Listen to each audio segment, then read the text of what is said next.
नमस्कार. रोखोक स्वागत प्रेक्षको. मी डॉक्टर उदय निरगुडकर. आठवडा झाला पण गल्लीपासून दिल्लीपर्यंत सध्या एकच विषय गाजतोय आणि तो म्हणजे नोटाबंदी नोटाबंदी आणि नोटाबंदी. फक्त नोटाबंदी. अवघ्या देशात दुसरा कुठलाच विषय नाहीये. बँका आणि एटीएमच्या बाहेर पैसे काढण्यासाठी आणि भरण्यासाठी आजही रांगा लागलेल्या आहेत. रस्त्यावर जनतेचे सुरू असलेले हाल कमी व्हायची चिन्ह नाही आहेत. त्यात राहुल गांधींसारखे नेते कधी दिल्लीत तर कधी मुंबईत एटीएमच्या रांगेत उभं राहून वातावरण तापवत आहेत. रस्त्यावरची लढाई आता पोहोचली आहे थेट संसदेच्या पटलावर. नोटाबंदीच्या निर्णयानं सामान्य जनतेचं अर्थकारणच बदलून गेलंय. त्याचं प्रतिबिंब आजपासून सुरू झालेल्या संसदेच्या हिवाळी अधिवेशनात उमटतंय यात शंकाच नाही. एकीकडे पंतप्रधान नरेंद्र मोदी जनतेला भावनिक आवाहन करतायत. जनताही काळ्या पैशाविरोधातल्या पंतप्रधानांच्या मोहिमेला मनापासून पाठिंबा देतेय.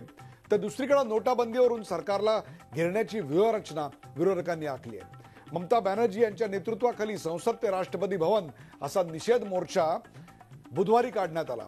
नोटाबंदीचा निर्णय मागे घ्यावा अशी या मोर्चाची मुख्य मागणी होती आणि त्याकरता ते राष्ट्रपतींना जाऊन भेटले. पण या मुद्द्यावर विरोधकांमध्ये एक प्रकारे एकी नसल्याचं किंवा फूट असल्याचं चित्र समोर आलं. अगदी स्पष्टपणे समोर आलं. ममता बॅनर्जींच्या झेंड्याखाली काढण्यात आलेल्या या मोर्चाकडे काँग्रेस आणि डावे यांनी साफ पाठ फिरवली. ममता बॅनर्जींचं नेतृत्व काँग्रेस आणि डाव्यांना मान्य नाही का? नितीश कुमार आणि नवीन पटनायक यांचा ममताच्या नेतृत्वाला पाठिंबा आहे का? शिवसेनेच्या मोर्चातल्या सहभागामुळे आम आदमी पार्टी नाराज आहे का? सरकारच्या विरोधात सर्व विरोधकांची एकत्र मोट बांधण्याची ही संधी विरोधकांनी गमावली का? संसदेच्या दोन्ही सभागृहात तरी विरोधक सरकारची कोंडी करू शकतील का? नोटाबंदीवरून विरोधकांकडे दुसरा काही ठोस पर्याय आहे का? केवळ विरोधाला विरोध म्हणून मोर्चे बांधणी सुरू आहे का? या संदर्भात जनमत नेमकं कोणाच्या बाजूने, सरकार की विरोधी पक्ष? विरोधकांच्या आणि सरकारांच्या या साठमारीत संसदेचं होणारं अधिवेशन, मग या अधिवेशनात जीएसटी आहे, सरोगसी विधेयक आहे, एनर्जी सुधारणा विधेयक आहे, मोटार वाहन कायदा सुधारणा विधेयक आहे, भ्रष्टाचार निर्मूलन विधेयक, अशी जवळपास 20 ते 22 महत्वाची विधेयकं मांडण्यात येणार आहेत. त्यावर पाणी सोडायचं का? त्याच्यावर चर्चा होणारच नाही का? की नोटाबंदीच्या गोंधळात कामकाज वाया जाणार आहे? चला यासारख्या असंख्य प्रश्नांचा वेध घेऊयात आजच्या खास रोखोक कार्यक्रमात. संसदेत नोटाबंदी.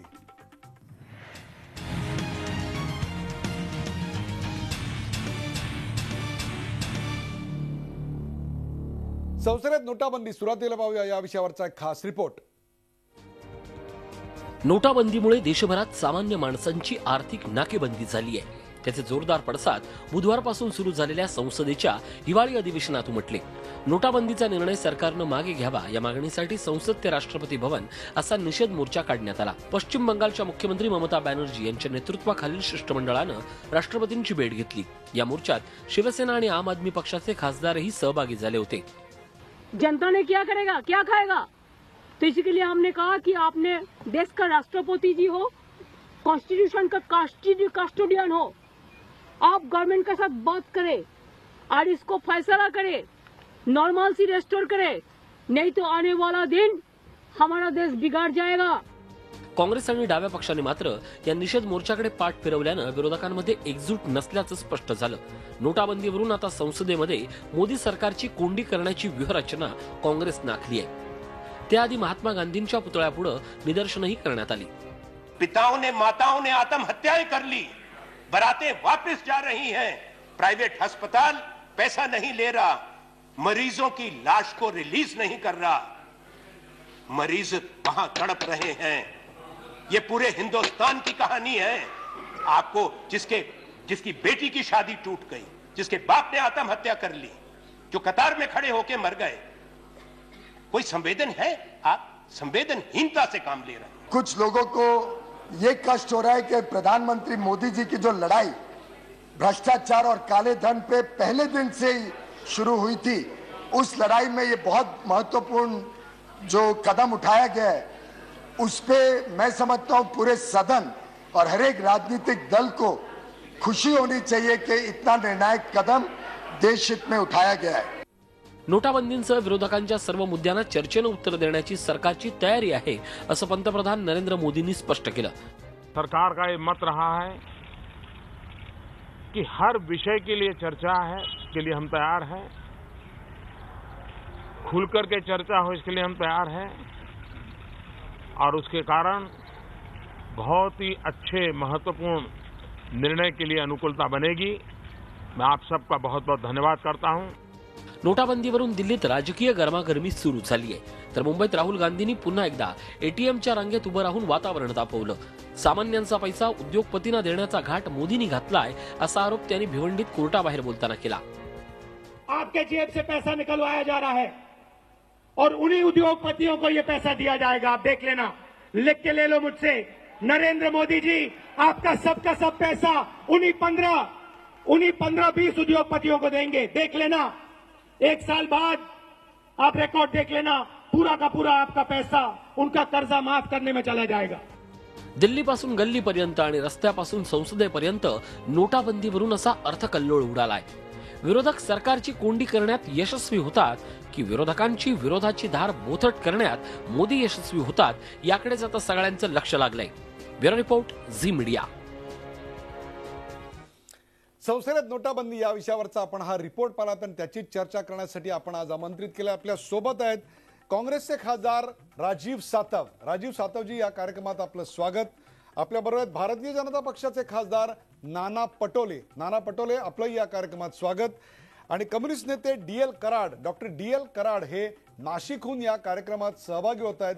DL कराड साहेब, आपलंही या कार्यक्रमात स्वागत। संसदेत नोटाबंदी या विषयाचे 2 मुद्दे, त्यातला पहिला मुद्दा आपण जो चर्चेला घेणार आहोत तो टीव्हीच्या पडद्यावर पाहू शकता, आणि तो पहिला मुद्दा आहे नोटाबंदीवरून संसदेचं कामकाज ठप्प होणार का? नोटाबंदीवरून संसदेचं कामकाज ठप्प होणार का? आपण थेट जाऊया राजीव सातव यांच्याकडे। राजीव सातव, सध्या संपूर्ण देशाचं लक्ष एकाच गोष्टीकडे लागून राहिलंय, म्हणजे आज संसदेचं कामकाज सुरू झालं, परंतु उद्यापासून संसदेचं कामकाज बंद पडणार का? आपण गदारोळ घालणार का? संसदेचं कामकाज बंद पडायला भाग पाडणार का? नोटाबंदीवरून संसद चालणार नाही, ही तुमची व्यूहनीती रणनीती आहे का? राजीव सातव, नोटाबंदीवरून संसद चालली पाहिजे, नोटाबंदीच्या संदर्भात सरकारनं चर्चा केली पाहिजे, आणि ज्या पद्धतीनं लोकांना मागच्या 8 दिवसापासून त्रास व्हायला लागलेला आहे, त्या त्रासातून लोकांची मुक्तता झाली पाहिजे, ही काँग्रेस पक्षाची भूमिका आहे। केवळ ही काँग्रेस पक्षाचीच भूमिका नाही, तर एनडीए मधल्या अनेक सत्ताधारी पक्षांची सुद्धा हीच भूमिका आहे की या संदर्भामध्ये सरकारनं स्पष्टीकरण द्यावं आणि उपाययोजना कराव्यात। त्यामुळे संसद बंद पाडणं, संसद चालू न देणं हा आमचा काही रणनीतीचा भाग नाही, उलट त्याची जास्तीत जास्त चर्चा झाली पाहिजे। आज जर राज्यसभा आपण पाहिली तर राज्यसभेमध्ये या संदर्भामधली चर्चा सुरू आहे। या संदर्भामध्ये काँग्रेस असेल, बाकीचे पक्ष या संदर्भात आपली भूमिका मांडतात। त्यामुळे आमची भूमिका या संदर्भात चर्चा झाली पाहिजे, आणि त्या चर्चेला म्हणजे आज दुर्दैवाची गोष्ट बघा की लोकसभेचं कामकाज आज स्थगित झालं कारण सिटिंग मेंबर ऑफ पार्लमेंटची डेथ झालेली आहे, परंतु राज्यसभेत ही चर्चा सुरू आहे। संपूर्ण देश या चर्चेने ग्रासलेला आहे, या नोटाबंदीमुळे त्रासलेला आहे, आणि अशा महत्वाच्या चर्चेच्या वेळी सुद्धा पंतप्रधानांना उपस्थित राहावंसं वाटलं नाही। त्यांनी अर्थमंत्री अरुण जेटलींकडे ते सोपवून दिले आणि स्वतः मात्र दुसऱ्या कामासाठी निघून गेले। त्यामुळे सरकार किती सिरियस आहे, सरकार किती या संदर्भामध्ये दुर्लक्ष या गोष्टीकडे करते, हे या निमित्तानं पुन्हा एकदा लक्षात येते। पण विरोधकांची आमची भूमिका फार स्पष्ट आहे आणि काँग्रेसची भूमिका फार स्पष्ट आहे की आम्हाला चर्चा करायची आहे, चर्चा तर होणार आणि सरकारला आम्ही उघडं पाडणार। म्हणजे कोणत्याही प्रकारे राजीव सातव, संसदेचं कामकाज बंद पडणं जाणार नाही, तुम्ही संसदेतून वॉकआउट करणार नाही उद्या, हे स्पष्टपणे लोकसभेतलं आपलं आश्वासन आहे आता जनतेसमोर?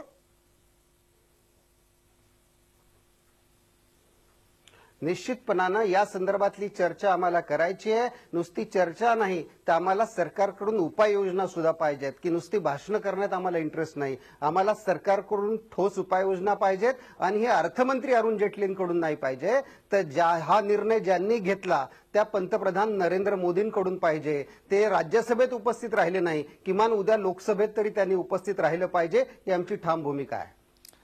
आपण जाऊया नाना पटोले यांच्याकडे। नाना पटोले, एक प्रकारे काँग्रेस उद्या कामकाज बंद पाडणार नाही तर किंबहुना तुम्हाला चर्चेला भाग पाडणार आहे। आपण या चर्चेला, अवघड प्रश्नांना कसं सामोरं जाणार आहात? नाना पटोले, प्रधानमंत्र्यांनी आजच क्लिअर केलेलं आहे की या सगळ्या विषयावर चर्चेला आमची तयारी आहे आणि सगळ्या प्रश्नांचे उत्तर देण्याला आम्ही तयार आहोत। अशा पद्धतीची भूमिका प्रधानमंत्री नरेंद्र मोदी साहेबांनी मांडलेली आहे. त्याच्यामुळे राजीवजींनी जे सांगितलेलं आहे की आम्ही चर्चेला तयार आहोत, तर त्यांचं मी स्वागतच करतो मनापासून की काँग्रेसनी लोकसभेमधून किंवा राज्यसभेमधून उद्या पळ काढू नये, कामकाज बंद पाडू नये, एवढीच आमची त्यांना विनंती आहे. एक गोष्ट महत्त्वाचं आहे की जेव्हा लोकसभेच्या निवडणुका आल्यात त्यावेळेस काळ्या धनाच्या बाबतची मोठ्या प्रमाणात चर्चा झाली. देशाचे प्रधानमंत्री नरेंद्र मोदी साहेबांनी देशभरातल्या जनतेला आश्वासन दिलं की आपण मला आशीर्वाद दिलात तर निश्चितपणे या काळ्या धनाबद्दलची आमची कारवाई होईल आणि त्याचं सामान्याला फायदे आम्ही देऊ. आता त्याची ही सुरुवात आहे. आता या सुरुवातीच्या काळामध्ये निश्चितपणे एखादा निर्णय आपण घेतो आहे तर त्याच्यामध्ये काही गोष्टीची थोड्याफार अडचणी होणार आहे. अडचणीचं निश्चितपणे आम्ही काही समर्थन करत नाही. निश्चितपणे जे लोकांना त्रास होत आहे त्या गोष्टीला निश्चितपणे तो त्रास लवकरात लवकर कमी व्हावा ही भूमिका आमची पण आहे. पण एक गोष्ट या माध्यमातून आहे की जास्तीत जास्त लोक आदरणीय नरेंद्र मोदी साहेबांनी 1000 आणि 500च्या नोटा बंद केल्या त्याबद्दल लोक आदरणीय नरेंद्र मोदी साहेबांचा आभार व्यक्त करतायत. त्यांना निश्चितपणे या चांगल्या कामाचं त्यांना शुभेच्छा पण देतात आहेत. बँकांच्या मध्ये निश्चितपणे या पद्धतीचा मुद्दा म्हणून जसं आता सहकारी बँकांचा मगाशी उल्लेख आपण केला, सहकारी बँका या राजकीय लोकांच्या ताब्यात आहे. ते मुद्दामून ATM थोडा वेळ चालू ठेवतात, बंद करून टाकतात. अशा पद्धतीच्या अनेक घटना आपल्याला देशभरामध्ये पाहायला मिळतात आहेत. निश्चितपणे याच्यात लवकरात लवकर सुधार करण्याची भूमिका सरकारची आहे आणि त्या पद्धतीची कारवाई सुरू झालेली आहे. शहरी भागामध्ये आता आपण पाहतो की मोबाईल ATMच्या पण व्यवस्था निर्माण केल्या गेलेल्या आहेत आणि म्हणून या सगळ्या व्यवस्थेला ताबडतोबीनं म्हणून प्रधानमंत्र्यांनी गोव्यामध्ये सांगितलं की मला फक्त 50 दिवस द्या. या 50 दिवसाच्या आत आम्ही ह्या सगळ्या व्यवस्थेला सुधार करू असं आश्वासन या देशाच्या जनतेला जाहीरपणे त्यांनी व्यक्त केलेलं आहे. राजीव सातव, या प्रश्नावर विरोधक एकत्र येताना आम्हाला दिसत नाहीयेत. ममता बॅनर्जी यांनी राष्ट्रपती भवनावर मोर्चा काढला होता. त्या मोर्चात डावे आणि काँग्रेस सहभागी झालेले नव्हते. ज्या पद्धतीची व्यूहरचना आता दिसत आहे त्याच्यामध्ये विरोधकच विस्कळीत आहेत, विरोधक संभ्रमावस्थेत आहेत असं चित्र समोर येत आहे. याविषयी काय सांगाल? उदय सर, पहिली गोष्ट म्हणजे माझे मित्र नाना पटोले यांच्याकडे अत्यंत अवघड अशी केस आता वकिली करण्यासाठी आलेली आहे. मुद्दा असा आहे की आता तुम्ही विरोधकांच्या संदर्भात ही गोष्ट सांगितलीत, परंतु सगळ्यात महत्वाचा विषय हा आहे की जे अर्थव्यवस्था आहे हा सिरियस बिझनेस आहे हे प्रधानमंत्र्यांच्या अजूनपर्यंत लक्षात आलेलं नाही. दुसरा मुद्दा तुम्ही विरोधी पक्षाच्या संदर्भात सांगितलं. विरोधी पक्षांनी एकत्रितपणे चर्चा केली. त्या चर्चेमध्ये हे ठरलेलं आहे की आज जर पाहिलं असेल तर ममता बॅनर्जी राष्ट्रपतींना भेटल्या, परंतु उद्यापासून जे अधिवेशन सुरू होत आहे लोकसभेचं त्या अधिवेशनामध्ये सगळे विरोधी पक्ष एकत्रितपणे संसदीय जे आमच्याकडे उपलब्ध आहे, राजीव सातव, ममता बॅनर्जींच्या मोर्चात काँग्रेस सहभागी का नव्हतं हा खरा सवाल आहे. तुमची जर एकी असेल, तुम्ही जर विरोधकांची खंडी फाळी उभी करू इच्छिता तर ममता बॅनर्जींच्या नेतृत्वाखाली काँग्रेस का नव्हती? सर, विरोधकांच्या मध्ये पूर्णपणे एकजूट आहे. ममता बॅनर्जींनी पक्षाच्या अध्यक्ष म्हणून आज त्यांनी त्यांचा मोर्चा काढला होता. त्या मोर्चामध्ये मला प्रश्न हा विचारावा लागेल की एनडीए मधला एक घटक पक्ष त्यामध्ये कसा समाविष्ट झाला. म्हणजे चर्चा जर ही करायची असेल तर चर्चा ही करायला पाहिजे की एनडीए मध्ये एकी आहे का नाही. कारण दररोज सामनाचं हेडलाईन पाहिलं, दररोज उद्धव ठाकरेंचं स्टेटमेंट पाहिलं तर ते दररोज भाजपाच्या नरेंद्र मोदींच्या विरोधात आहे. त्यामुळे विरोधी पक्षात एकी आहे का नाही ते उद्यापासून तुम्हाला दिसेलच. आज सुद्धा राज्यसभेतली सगळ्यांची भाषणं पाहिली तर ती एका सुरातली आहेत. ममता बॅनर्जींचा हा प्रश्न नाना पटोलेंना ममता बॅनर्जींचं जे म्हणणं होतं की एनडीएतला घटक पक्ष हा ममता बॅनर्जींबरोबर तुमच्या विरोधातल्या मोर्चात कसा काय, त्याचं उत्तर नाना देतीलच. परंतु तुम्हाला हा प्रश्न आहे, जर विरोधकांची एकत्र फळी उभी करायची होती तर ममता बॅनर्जींबरोबर तुमचा पक्ष का नव्हता? तुम्हाला ममता बॅनर्जींचा जो राष्ट्रपतींकडे पहिल्याच दिवशी जायचा मार्ग होता तो अमान्य आहे का? या व्यतिरिक्त तुमची काही व्यूहरचना आहे का यामुळे ममता बॅनर्जींना राष्ट्रीय राजकारणात सेंटर स्टेज मिळेल हे तुम्हाला नको होतं का? ममता बॅनर्जींची आणि आमच्या पक्षाची चर्चा झालेली आहे. त्या चर्चेमध्ये असं ठरलं होतं की ममता बॅनर्जींनी वैयक्तिकरित्या त्यांना राष्ट्रपतींना जाऊन भेटायचंय, त्यांनी जाऊन भेटावं. परंतु राष्ट्रपतींना आपल्याला भेटायचंय, पुन्हा एकदा 8 दिवसांना भेटायचंय, 4 दिवसांना भेटायचंय. आणि त्या 4 दिवसांना ज्यावेळेस भेटायचं आहे त्याच्या आधी संसदेतली जी हत्यारं आहेत, म्हणजे उद्या मोदींना आपण विचारलं पाहिजे की कशा पद्धतीनं किती दिवसात हे संपणार आहे. तुम्ही 40 दिवस सांगताय, आरबीआयचे लोक सांगतात पुढचे 4 महिने ही परिस्थिती राहणार आहे. त्यामुळे संसदीय जी हत्यारं आहेत ती सगळी संसदीय हत्यारं वापरल्यानंतर राष्ट्रपतींना भेटायचा निर्णय कालच्या बैठकीत झाला. त्यावर ममता दिदींनी हे सांगितलं की मी राष्ट्रपतींना भेटून घेते, नंतर तुम्ही सगळेजण टीएमसीच्या खासदारांसहित एकत्रितपणे भेटा, अशी रणनीती ठरलेली आहे. त्यामुळं विरोधकात तर एकजूट आहे, पण मला चिंता या गोष्टीची आहे की नरेंद्र मोदींसोबत असलेला शिवसेना आज त्यांच्यासोबत का नाही. म्हणजे मला चिंता ह्या गोष्टीची आहे की आज शिवसेना बाहेर पडली, उद्या अकाली दल बाहेर पडेल, परवा अजून तिसरा पक्ष बाहेर पडेल. मोदींसोबत तरी त्यांच्या पक्षातले सगळे मंत्री आहेत का नाही, ही आता येणाऱ्या काळात चिंता आणि चर्चा करावी लागणार आहे आपल्याला. नाना पटोले, तुम्हाला एक एक पक्ष सोडून जातोय का? तशी भीती राजीव सातव यांना लागलेली आहे की तुमचे सर्व सहकारी तुम्हाला सोडून जात आहेत. असं आहे, माझ्या मित्र राजीवना माझा प्रश्न असा आहे, मला वकिली करायला अडचण नाही आहे, कारण की आता बाजू आमचीच महत्वाची आहे. कारण की काळ्या धनाच्या बद्दल या देशाची जनताच विरोधात आहे आणि त्याची मोहीम आदरणीय नरेंद्र मोदी साहेबांनी हातात घेतलेली आहे. काळ्या धनवाल्यांना आता सोडणार नाही अशी भूमिका त्यांची आहे. म्हणून देशाची जनता नरेंद्र मोदी सोबत आहेत हे स्पष्ट आहे.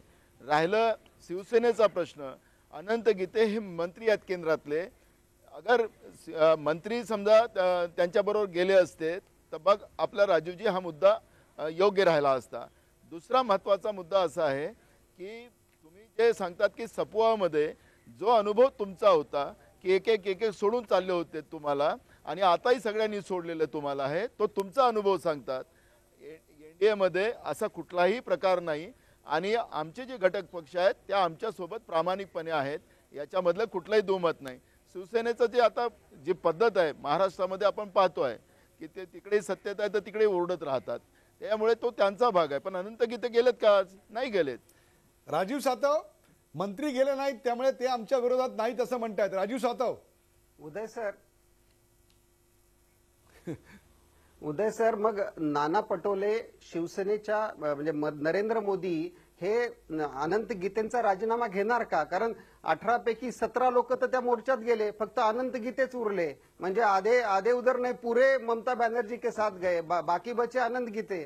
तर अनंत गीतेंचा राजीनामा घेणार का नरेंद्र मोदी आता? कारण आता शिवसेना तुमच्यासोबत उरलेलीच नाहीये. कारण दररोज जर सामन्याच्या हेडलाईन्स पाहिल्या आणि उद्धव ठाकरेंची स्टेटमेंट पाहिली तर ते विरोधी पक्षातच आहेत ऑलरेडी. नाना बोला.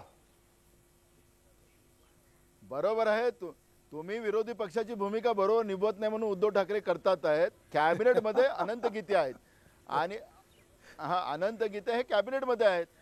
कॅबिनेटचा निर्णय अनंत गीतेला मान्य आहे, त्याच्यामुळे ते काही विरोधात थोडी गेलेत. मला डीएल कराड यांच्याकडे जायचं. अनंत गीते उद्धव ठाकरेंच्या विरोधात आहेत का? डीएल कराड ते मला माहित नव्हतं, त्यांच्या पक्षाचा प्रश्न आहे. ममता बॅनर्जींनी जो मोर्चा काढलेला होता, राष्ट्रपती भवनावर राष्ट्रपतींची भेट घेतली आणि या संदर्भात मागणी केली, त्या मोर्चामध्ये काँग्रेस नव्हतं, त्याचं स्पष्टीकरण राजीव सातव यांनी दिलेलं आहे. परंतु त्या मोर्चामध्ये डीएल कराड, माझा आवाज येतोय आपल्यापर्यंत? डीएल कराड, माझा आवाज येतोय? हा, येतो. ममता बॅनर्जींच्या मोर्चामध्ये आपण का नव्हतात? कारण ममता बॅनर्जींचा एकला चलो रेचा अनुभव आणि धसका हे दोन्ही तुम्ही घेतलेलं आहे.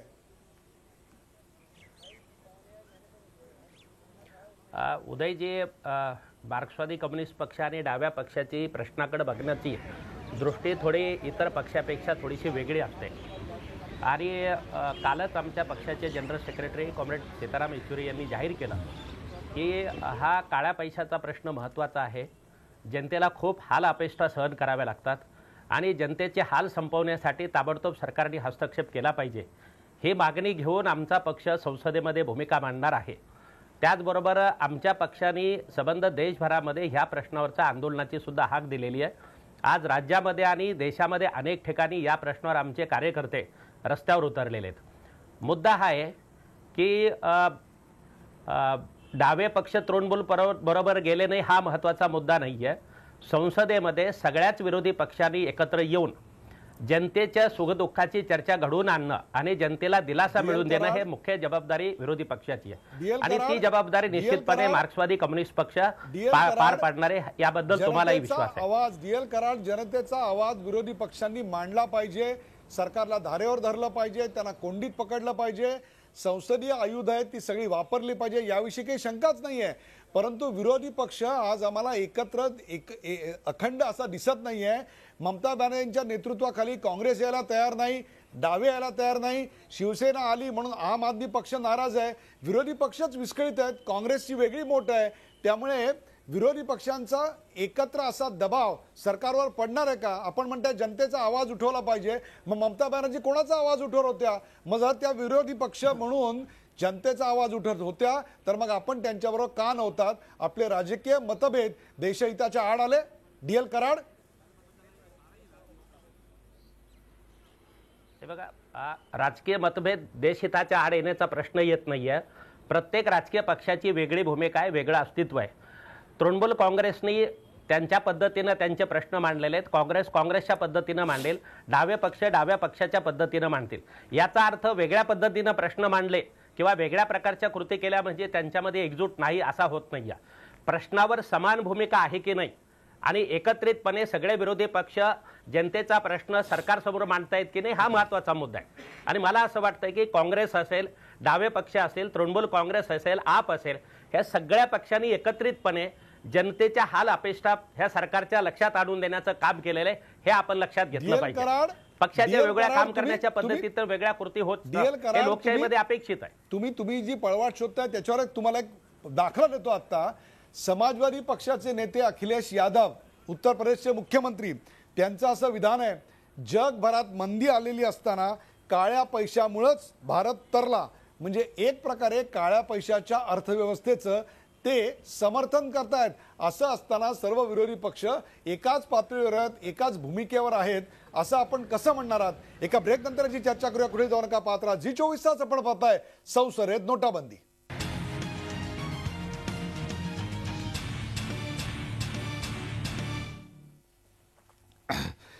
संसदेत नोटाबंदी या विषयावर आपण चर्चा करतो. आपल्यासोबत राजीव सातव, नाना पटोले आणि डॉक्टर डीएल कराड आहेत. या दुसऱ्या भागात जो मुद्दा आपण चर्चेला घेणार आहोत तो आपण आपल्या टीव्हीच्या पडद्यावर पाहू शकता आणि तो दुसरा मुद्दा आहे नोटाबंदीचा राजकीय फायदा कुणाला? नोटाबंदीचा राजकीय फायदा कुणाला? या आधीच्या भागामध्ये आपण पाहिलं की पंतप्रधानांनी उत्तर द्यायला हवं, आम्हाला अर्थमंत्र्यांनी उत्तर द्यायला नको अशी मागणी राजीव सातव यांनी केली. परंतु ममता बॅनर्जींच्या मोर्चात तुम्ही का नव्हतात, यावर आम्ही का नव्हतो, यापेक्षा सुद्धा एनडीएचा घटक पक्ष कसा होता असा प्रतिप्रश्न राजीव सातव यांनी केला. तर त्या मोर्चामध्ये आम्ही का नव्हतो अशा प्रश्नाचं थेट उत्तर द्यायचं टाळलं. विरोधी पक्षांची एकच भूमिका आहे असं डीएल कराड म्हणाले. परंतु त्याच वेळेला या प्रश्नावर अखिलेश यादव नेमकं काय म्हणाले हे सांगितलं. त्याच्यावरची त्यांची प्रतिक्रिया जाणून घेऊया. डॉक्टर डीएल कराड, विरोधी पक्ष एकाच पानावर आहेत या प्रश्नावर असं म्हणताय, तर मग जागतिक मंदीच्या काळात भारतामधल्या या भ्रष्टाचारांनीच, काळ्या पैशामुळेच आम्हाला तारलं असं अखिलेश यादव म्हणतायत. या त्यांच्या अर्थशास्त्रातल्या गूढ ज्ञानाबद्दल आपण काय म्हणाल? उदय सर, मी काही आता सुरुवाती तुम्ही जे बोललात ते काय मी ऐकलेलं नाहीये. मी तुम्हाला पुन्हा एकदा सांगतो, अखिलेश यादव यांनी असं स्पष्ट विधान केलं की जागतिक मंदीच्या काळात भारतातल्या काळ्या पैशांनीच भारताला तारलं. याबद्दल आपण काय सांगाल? मग विरोधक एका पानावर आहेत हे कसं म्हणायचं आम्ही? बघा, अखिलेश यादव यांनी काय बोलावं ते अखिलेश यादव यांचा प्रश्न आहे. मार्क्सवादी कम्युनिस्ट पक्ष आणि डाव्या पक्षाची भूमिका याच्याबद्दलची स्पष्ट आहे. हे बघा, मगाशी तुम्ही जे मुद्दे मांडले की वेगवेगळ्या राजकीय पक्षाच्या वेगवेगळ्या भूमिका आहेत. समाजवादी पार्टी असेल, काँग्रेस पक्ष असेल, ह्या पक्षांच्या वेगळ्या भूमिका आहेत. त्यामुळं डावे पक्ष वेगळे कशासाठी? डाव्या पक्षांच्या स्पष्टपणे ह्या सगळ्या प्रश्नावर वेगळ्या भूमिका आहेत. कालही तुम्ही पाहिलं असेल, काल आम्ही हे जाहीर केलं सीताराम येचुरी यांनी की फक्त नोटाबंदी ह्या विषयावर सगळं अधिवेशन जाता कामा नये. जनतेचे अनेक प्रश्न आहेत, बेरोजगारीचा प्रश्न आहे, विकासाचा प्रश्न आहे, महागाईचा प्रश्न आहे, जातीय ध्रुवीकरणाचा प्रश्न आहे. हे सगळ्या प्रश्नावरची लोकसभेमध्ये चर्चा झाली पाहिजे, संसदेत चर्चा झाली पाहिजे. बाकी पक्षाचा वेगळा अजेंडा असतो, त्या पक्षाचा अजेंडा आहे. मार्क्सवादी कम्युनिस्ट पक्षाने डाव्या पक्षाचा स्पष्ट भूमिका आहे की आता जी काही नोटाबंदीमुळे जी काही अडचण निर्माण झालेली आहे, अत्यंत वाईट परिस्थिती आहे. ग्रामीण भागामध्ये, शहरामध्ये, गल्लीबोळामध्ये लोक त्रस्त आहेत आणि कष्टकरी लोक त्रस्त आहेत. या बाबतीमध्ये सरकारने ताबडतोब त्याच्यावर पावलं उचललं पाहिजे. हा मुद्दा आहे आणि तो मुद्दा घेऊन डावे पक्ष ह्या सगळ्या प्रश्नावर भूमिका मांडतायत. डीएल कराड लोक त्रस्त आहेत याविषयी काही वाद नाही, परंतु लोक त्रस्त असले तरी तुमच्या बरोबर रस्त्यावर उतरायला का तयार नाहीत? फक्त तुमच्याच बरोबर नाही, तोच मुद्दा राहुल गांधी यांच्या एटीएम मधून पैसे काढण्याला देखील लागू होतोय. मुंबई असेल, दिल्ली असेल. राजीव सातव, या दोन्ही ठिकाणी राहुल गांधी यांनी पैसे काढताना माध्यमांनी कव्हर केलं, परंतु त्याच्याबद्दल जनमत त्यांच्या बाजूनी झुकलं अथवा भाजपच्या विरोधात झुकलं असं झालेलं नाही. याची नोंद विरोधी पक्ष म्हणून आपण घेतलेली आहे की नाही राजीव सातव?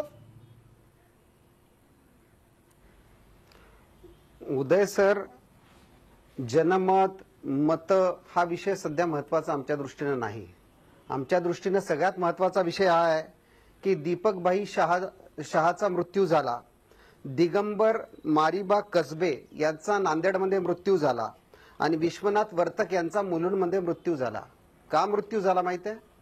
कारण लाईनमध्ये 4-4, 5-5 तास त्यांना थांबावं लागलं, हार्ट अटॅक आला म्हणून मृत्यू झाला. मुद्दा निवडणुकीला अजून 2.5 वर्षाचा वेळ आहे. 2.5 वर्षानंतर बघू काय करायचं ते. प्रश्न हा आहे उदय सर आता की या लोकांना जो त्रास होतोय तो त्रास कधी कमी होणार? गावामध्ये ज्या शेतकऱ्याकडे आज सोयाबीन आणि कापूस आहे त्याला तो सोयाबीन आणि कापूस विकता येत नाही. विकायचा असेल तर 50% कमी किंमत देऊन विकावा लागतोय. हा प्रश्न महत्वाचा आहे आणि त्याच्यावर सरकार काय करणार आहे हा विषय आमच्या दृष्टीने महत्वाचा आहे. काँग्रेस बरोबर जनता आज आहे का नाही हा आमच्यासाठी विषय सर नाही. आमच्यासाठी सर्वसामान्य माणसाला मदत करणं हा महत्वाचा.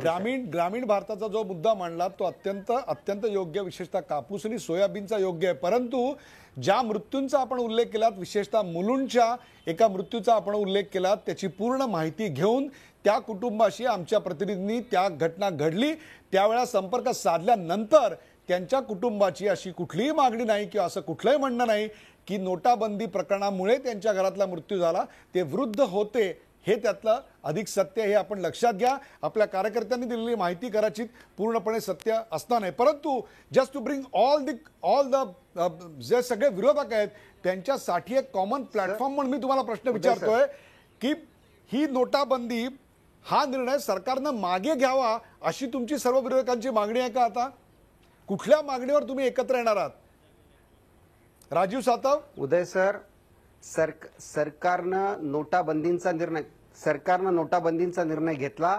आमचं त्या नोटाबंदीच्या निर्णयाला समर्थन आहे. परंतु पंतप्रधान ज्यावेळेस सांगतात की आम्ही 10 महिने याची तयारी करत होतो, तर 10 महिने आम्ही काय तयारी करत होतो? 10 महिने आम्ही काय अंबानी अदानींना सांगत होतो का काळा पैसा बदलून घ्या?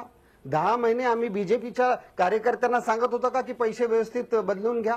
मुद्दा आहे की जर 10 महिने आपण तयारी करत होते तर आज 4,000 आणि 4,500 2,000 आणि 2,500 रुपये का द्यावे लागतात? 200, 400, 500 लोक लाईन मध्ये का उभे राहावे लागतात? का तुम्हाला 25,000, 20,000 एकत्र देता येत नाही? का 4,000 तुम्हाला द्यावे लागतात? कारण तुमच्याकडे पैसे नाही आहेत. पैसे का नाही आहेत? कारण पैसे छापलेले नाही आहेत. पैसे का छापलेले नाहीयेत? कारण तुम्ही कोणालाच विश्वासात घेतलेलं नाही आहे. मुद्दा आहे की देशाच्या अर्थमंत्र्यांना सुद्धा पंतप्रधानांनी विश्वासात घेतलं नाही आणि त्यामुळे एका माणसानं ज्याला अर्थव्यवस्थेतलं काही कळत नाही अशा माणसानं घेतलेला हा निर्णय आहे आणि ज्याचे परिणाम या देशातल्या करोडो लोकांना भोगावं लागणार आहेत. काळा पैसा हा विषय सांगताय. मागच्या 2.5 वर्षात किती काळा पैसा आला? मागच्या 2.5 वर्षात काळा पैशाच्या संदर्भात काय कारवाई झाली? विजय माल्या देश सोडून का पळून गेला? ललित मोदी देश सोडून का पळून गेला? याची उत्तर कधी देणार आहे पंतप्रधान? याची उत्तर पंतप्रधान द्यायला तयार नाही आहेत. काल रेड्डी ब्रदर्सच्या लग्नामध्ये 500 कोटी रुपये खर्च झाले. तुमच्या बीजेपीचा नेता आहे, त्याच्या संदर्भात कारवाई तुम्ही करणार नाही? असं कसं चालेल? असं दुटप्पी धोरण नाही चालू शकत. म्हणजे याचा अर्थ राजीव सातव, विरोधकांनी जो एक आरोप केलेला आहे की नोटाबंदीचा निर्णय हा काही विशिष्ट लोकांना आधी सांगण्यात आलेला होता किंवा ती माहिती त्यांच्यापर्यंत पोहोचवण्यात आली होती, त्यामुळे त्यांनी आपली सगळी तजवीज करून घेतली असा जो विरोधक आरोप करतायत तेच म्हणणं आता आपण मांडताय की काही लोकांना, मग ते बीजेपीचे कार्यकर्ते असतील, काही मर्जीतले उद्योगपती असतील, यांच्यापर्यंत पोहोचवला गेलेला होता आणि दस्तूरखुद्द अर्थमंत्र्यांनाही याची माहिती नव्हती. हा आपला थेट आरोप आहे राजू सातव? निश्चितपणानं या संदर्भात आपण जर पाहिलं असेल, आज राज्यसभेतली चर्चा ऐकली असेल तर प्रत्येक जण विरोधी पक्षाचा नेता उठून अरुण जेटलींकडे बघून हे सांगतो की जेटलीजी, तुम्हाला सुद्धा या निर्णयाची माहिती नव्हती. पण जेटलींना या निर्णयाची माहिती नव्हती, परंतु ज्यांना माहिती पाहिजे होती, जे पंतप्रधानांचे उद्योगपती मित्र आहेत, त्यांना मात्र याची माहिती होती.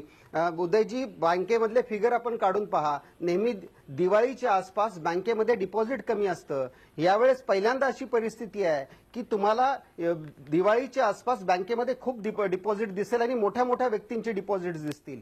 जर मोठ्या उद्योगपतींचे डिपॉझिट्स बँकेच्या दिवाळीच्या दरम्यान बँकेत आहेत, तर याचा स्पष्ट अर्थ आहे की मागच्या 20 वर्षात त्यांनी कधी डिपॉझिट्स ठेवले नाही आणि आताच दिवाळीच्या वेळेस बँकेमध्ये पैसे जमा झाले, नोटा बदलून घेण्यात आला. याचा अर्थ हा आहे की पंतप्रधानांनी ज्यांना माहिती द्यायची त्यांना माहिती दिली. नाना पटोले उत्तर देतील, पण त्याच्या आधी एक छोटासा मुद्दा DL कराड यांच्याकडून. डॉक्टर DL कराड,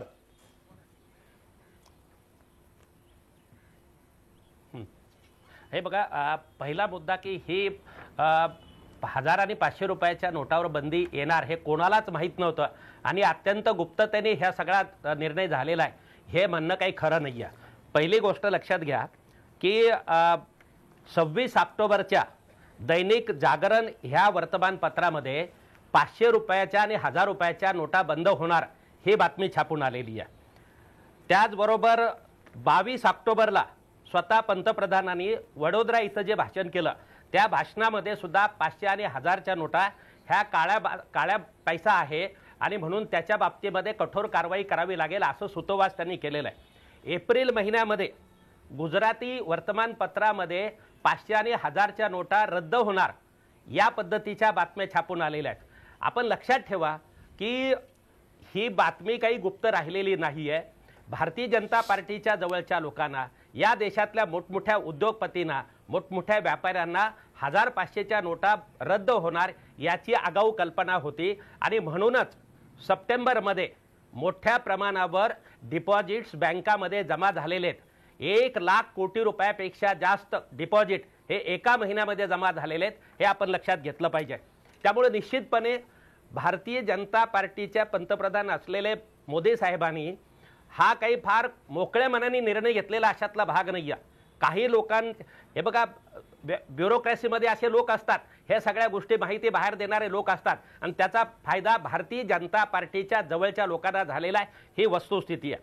दुसरा जो भाग आहे मला सांगायचा आहे की जर तुम्ही काळ्या पैशाच्या विरुद्ध एवढा मोठा संघर्ष करताय तर 2000ची नोट आणण्याचं काय कारण आहे?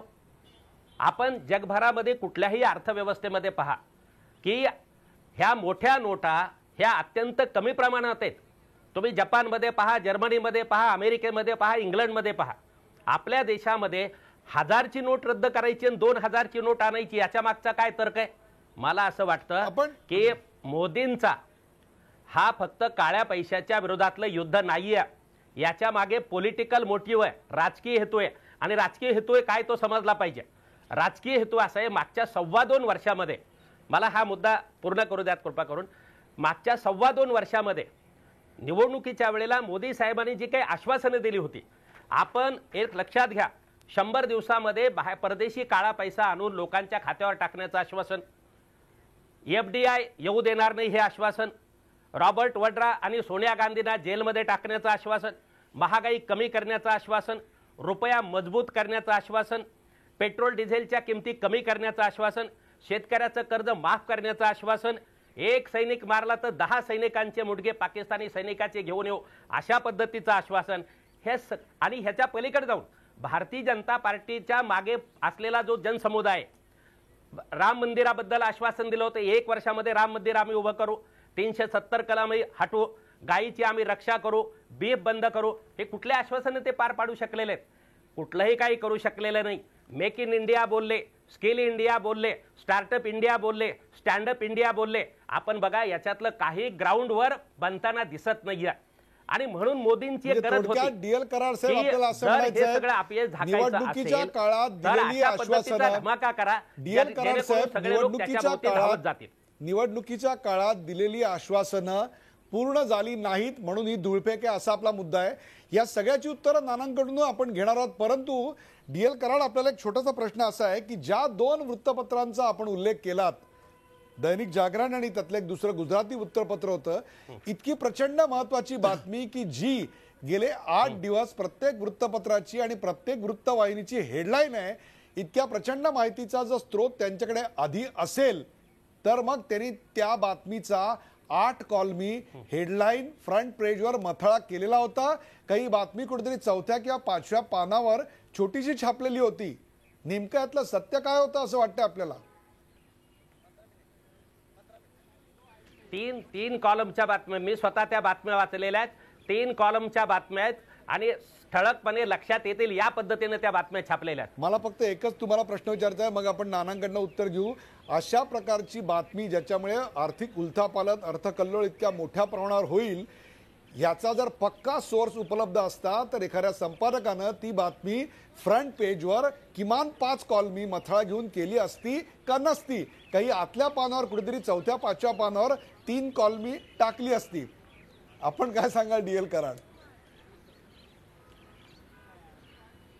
हे बघा, आता संपादकांनी कुठल्या बातमीला महत्त्व द्यावं आणि कुठल्या बातमीला महत्त्व देऊ नये त्यावेळेला कदाचित एप्रिल महिन्यामध्ये, ऑक्टोबर महिन्यामध्ये त्यावेळेला संपादकांना ती महत्त्वाची बातमी वाटली नसेल ही शक्यता आहे. म्हणजे माझ्यापेक्षा तुम्ही ह्या क्षेत्रात कॉमेंट करणं काही योग्य होणार नाही. त्या बातमीचा सोर्स पक्का नव्हता, तो टेंटेटिव्ह असावा, त्यामुळे काहीशी चाचरत दिलेली ती बातमी असावी असं मी त्याचं स्पष्टीकरण देत नाहीये. एक संपादक म्हणून मला पडलेला प्रश्न आहे, आमच्याकडे अशा शेकडो बातम्या येत असतात, त्या प्रत्येक बातमीवर जर एवढी खात्री असेल तर ती 8 कॉलमी मथळा द्यायला काही हरकत नव्हती. Nana, you have lot to explain. पहिली गोष्ट म्हणजे याची 10 महिने तयारी चाललेली होती असं म्हटलेलं आहे. तर भाजपचे कार्यकर्ते अदानी आणि अंबानी, म्हणजे भाजपचे कार्यकर्ते वेगळे आणि अदानी अंबानी वेगळे, यांच्यापर्यंत ही बातमी आधीच पोहोचलेली होती. त्यामुळे कधी नव्हे तो दिवाळीच्या वेळेला 1 लाख कोटी रुपये या बड्या धेंडांच्या अकाउंटमध्ये जमा असलेले आम्हाला दिसले. त्याचबरोबर विरोधी पक्षांमध्ये फूट पाडण्याकरता काही विशिष्ट व्यूहरचना रचली जाते असंही देखील कानावर आहे. त्याबद्दल काय सांगाल नाना पटोले? उदयजी, मला तर आज मोदींनी घेतलेल्या निर्णयाचं या लोकांनी स्वागतच केलेलं आहे. एक पण हे दोघेही गोंधळलेले आहेत. यांचं उत्तर आपण बघा की विशिष्ट लोकांना यांनी माहिती दिली होती, पण देशाच्या अर्थमंत्र्यालाच माहिती नाही असं पण हे सांगतात, आणि मला एक प्रश्न असा विचारायचा की कोणत्या मोठ्या ढेंडाचे पैसे दिवाळीच्या काळात भरलेले आहे? एक अकाउंट त्यांनी सांगावं. अंदाजे बोलायला खूप लागतं. तर या पद्धतीचं गोलमगोल उत्तर देण्यात आणि लोकांची दिशाभूल करणं असं कुठलंही काम तुम्ही करू नका. यांनी मान्य केलेला, राजूजींनी मान्य केलेला आहे की मोदींनी घेतलेला निर्णय योग्य आहे. फक्त जनतेची जी आज सध्याची गैरसोय आहे ती या तातडीनं दुरुस्त व्हावी अशीच त्यांची मागणी आहे. काही चुकीचं केलेलं आहे की भारतीय जनता पार्टीच्या लोकांनी पहिले अकाउंटमध्ये पैसे टाकलेत असं कुठेही काम नाहीये. बरोबर. राजीव सातव, आणखीन एक मुद्दा चर्चेला येतोय. हे सांगतात की पेपरला पहिले बातम्या आल्या होत्या. आपण यांनी लोकसभेमध्ये प्रश्नकाळ स्थगित करण्याची मागणी केलेली आहे. प्रश्न अतिशय महत्वाचा आहे. आपण संसदपटू आहात, आपल्याला बरोबर कळतंय मी काय म्हणतोय ते.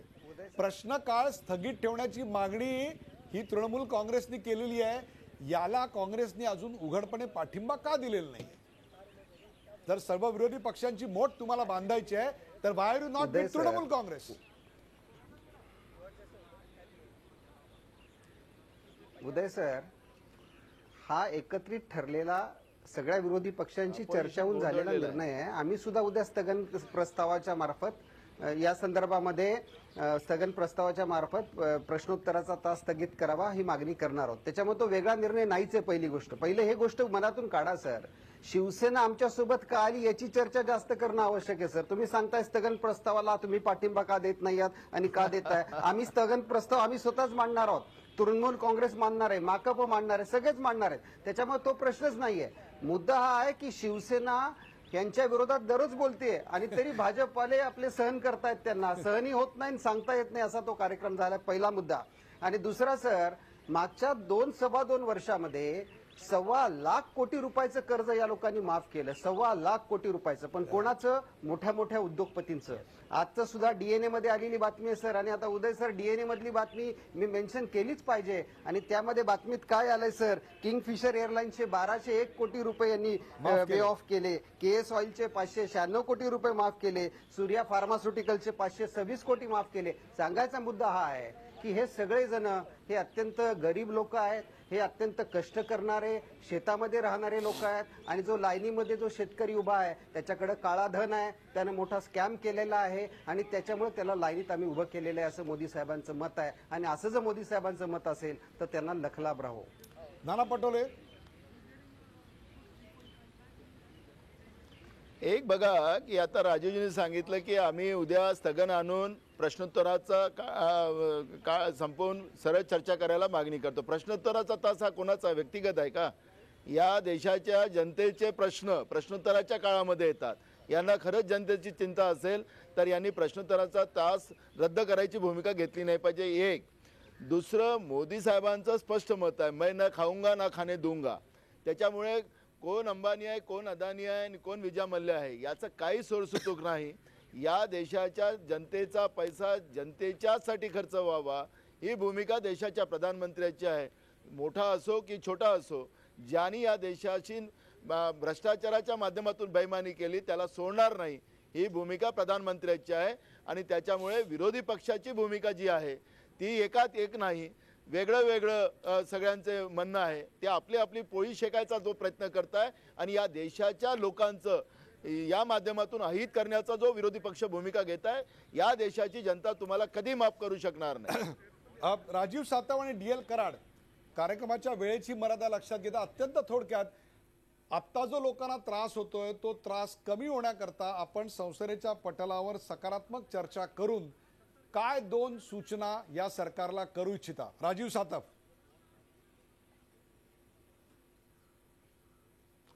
यामध्ये येणाऱ्या काळामध्ये अंमलबजावणी निर्णयाच्या संदर्भामध्ये आम्ही सरकारला मदत आणि सपोर्ट करतोच आहोत. पण अंमलबजावणीमध्ये हे सरकार का फेल व्हायला लागलेलं आहे याचा या निमित्तानं चर्चा झाली पाहिजे. 4,000च्या ऐवजी 20,000 रुपये लोकांना उपलब्ध करून दिले असते ते एवढं पॅनिक झालंच नसतं. आणि त्यामुळे मुख्य विषय हा आहे की सरकारनं जनतेसमोर खरं सांगितलं पाहिजे, रिझर्व्ह बँकेनं खरं सांगितलं पाहिजे की 50 दिवस लागणार आहेत का 150 दिवस लागणार आहेत. एकदा लोकांच्या समोर सरळ सरळ येऊ द्या की जेणेकरून लोकांना समजेल तरी की 2 महिने लागणार आहेत, 4 महिने लागणार आहेत, 6 महिने हा त्रास होणार आहे. आणि त्यामुळे सरकारकडनं गांभीर्यानं या संदर्भात आम्ही उत्तराची अपेक्षा करतोय. आणि सरकार म्हणजे अर्थमंत्र्यांकडून नाही तर पंतप्रधानांनी या संदर्भात बोललं पाहिजे, कारण हा निर्णय फक्त पंतप्रधानांचाच आहे. DL कराड, काय सांगाल? सध्याची परिस्थिती सुधारण्याकरता सकारात्मक अशा सूचना काय कराल? नाही, ताबडतोबीनं सगळ्यात महत्त्वाची गोष्ट म्हणजे ताबडतोबीनं 100-50 रुपयाच्या 20 रुपयाच्या नोटा बँकांवर ताबडतोब पोहोचवणं हे सगळ्यात महत्त्वाची गोष्ट आहे. आज लोक उपाशी मरतात आहे, पैसे असून लोक उपाशी मरतात आहे. ताबडतोब यांच्यासाठी चलन उपलब्ध करून देणं हे अत्यंत आवश्यक आहे. सरकारने सगळी एनर्जी या कामासाठी खर्च केली पाहिजे. आणि मोदीजी की ह्याच्यातनं भ्रष्टाचाराच्या विरुद्ध आणि काळ्या पैशाच्या विरोधातला मी मोठा लढा लढतोय आणि मी त्याच्यासाठी सर्व त्याग करायला आहे. हे जे काही त्यागाचं प्रदर्शन जे काही मोदी साहेबांनी सुरू केलेलं आहे हे सोडून दिलं पाहिजे आणि लोकांच्या डोळ्यातले अश्रू पुसण्यासाठी पुढे आलं पाहिजे. प्रेक्षकांनो, संसदेत नोटाबंदी या विषयावरची रंगलेली ही राजकीय स्वरूपाची, तद्दन राजकीय स्वरूपाची चर्चा आपण पाहिली. नोटाबंदीमुळे होणाऱ्या जनतेला त्रासापासून दिलासा देण्याकरता विरोधक सर्व संसदीय आयुधांचा वापर करतील. अधिवेशनात गोंधळ घालण्याऐवजी चर्चा करून आम्ही सरकारला उघडं पाडू असं काँग्रेसच्या राजीव सातव यांनी आज सांगितलं. विरोधकांच्या चर्चेला उत्तर देण्याची पंतप्रधानांची तयारी आहे. आता काँग्रेसनं चर्चेतनं पळ काढू नये असा टोला भाजपच्या नाना पटोले यांनी लगावला. सरकारच्या विरोधात मोर्चा बंधनी करणाऱ्या विरोधकांमध्ये फूट पडली आहे. ममता बॅनर्जींच्या मोर्चात डावे आणि काँग्रेस का सहभागी झाले नाहीत हा मुद्दा देखील आज चर्चेला आला. तेव्हा संसदेमध्ये सगळे विरोधक एकजुटीनं सरकारच्या विरोधात उभं राहतील असं सातव म्हणाले. परंतु सत्ताधारी NDA मध्ये असलेल्या शिवसेनेचे खासदार ममता बॅनर्जींच्या मोर्चात कसे सहभागी झाले? सामनातून दररोज पंतप्रधान मोदींवर टीका होते. उद्धव ठाकरे विरोधात बोलतायत. NDA मध्ये तरी एकी राहिलेली आहे का अशी टोलेबाजी देखील आज सातव यांनी केली. यावर शिवसेनेचे मंत्री अनंत गीते मोर्चात सहभागी झाले नाहीत असं सांगून काँग्रेसवाले आपली भूमिका नीट पार पाडत नसल्यानं उद्धव ठाकरे यांना विरोधात बोलावं लागतंय असा चिमटा नाना पटोले यांनी काढला. ममता बनर्जींच्या मोर्चात डावे आणि कम्युनिस्ट पक्ष सहभागी झाले नसले तरी आमची लढाई सुरू आहे. संसदेच्या दोन्ही सभागृहात आम्ही जनतेचे प्रश्न मांडू असं DL कराड यांनी यावेळी सांगितलं. प्रेक्षको, नोटाबंदीवरून संसदेच्या हिवाळी अधिवेशनात सत्ताधारी आणि विरोधक यांच्यात कशी जुगलबंदी रंगणार आहे याची झलक आपल्याला यावेळी पाहायला मिळाली. जनतेचे प्रश्न मांडण्याचं सर्वोच्च व्यासपीठ म्हणजे लोकसभा आणि राज्यसभा. विरोधकांनी तिथे जनतेचे प्रश्न हिरिरीनं मांडणं अपेक्षित आहे. कोणताही गोंधळ न घालता चर्चा करून प्रश्न सोडवले पाहिजेत. नोटाबंदी व्यतिरिक्त अनेक महत्वाची विधेयकं या अधिवेशनात येणार आहेत. त्यामुळे केवळ राजकारण करून सभागृहाचा वेळ वाया जाणार नाही याची काळजी दोन्ही बाजूनी घेण्याची गरज आहे. तरच खऱ्या अर्थानं हे अधिवेशन सार्थकी लागेल. अन्यथा हा सगळा वेळ वाया जाईल. तो जाऊ नये याच्याच करता उद्यापासून हा विषय चर्चेला येणार आहे. म्हणून सर्वच राजकीय पक्षांना एकत्र बोलवून आज ही चर्चा केली. त्या चर्चेत सहभागी झाल्याबद्दल सर्व मान्यवरांचे आभार. ताज्या बातम्यांसाठी पाहत राहा झी 24 तास. रहा एक पाऊल पुढे.